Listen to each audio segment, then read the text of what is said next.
Outside of Israel, the Kohanim only bless the congregation on the holidays. But in Israel, they bless the congregation every single day.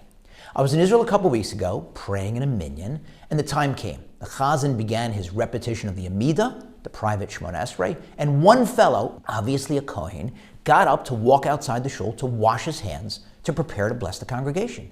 But he shouldn't have been walking out alone. A Levi should have been walking with him because the Levi washes the hands of the Kohen. So I realized what was going on. I jumped up, ran out, and met the Kohen at the sink. I said, I can wash your hands. He said, you're a Levi? I said, no, I'm the next best thing. Not so well known. If there's no Levi present, a Bechor, a firstborn son, is supposed to wash the hands of the Kohen. I'm a firstborn son, and so I washed his hands. Rare opportunity. I get to do it once in a blue moon. I like when it happens. How do I know that law? Because it's hidden right in the middle of this week's Parsha. This week, the Leviim receive their formal appointment. But they're not just appointed, they take over the job from the firstborn sons. The firstborn sons were supposed to serve, but they lost that opportunity when they participated in the sin of the golden calf.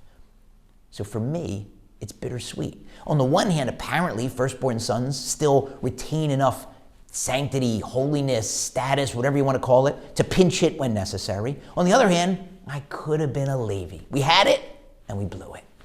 And that's an example of Coulda, Woulda, Shoulda, which is a big problem. It's almost always inappropriate.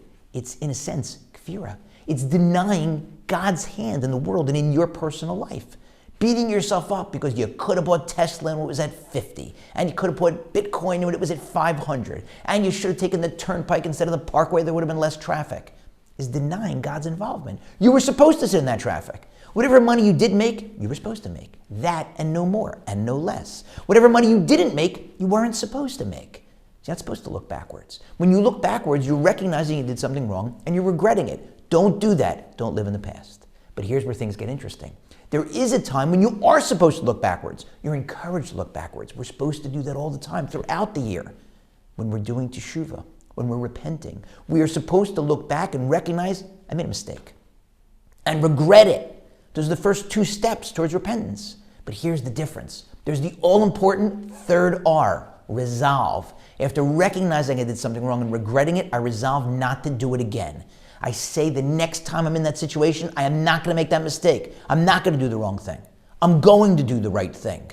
Instead of inappropriately looking backwards, beating ourselves up, living in the past and saying, I could have, I would have, I should have, we look to the future and we say, I'm gonna, or I'm not gonna. Tomorrow, I'm going to be better. We're building always towards a brighter future.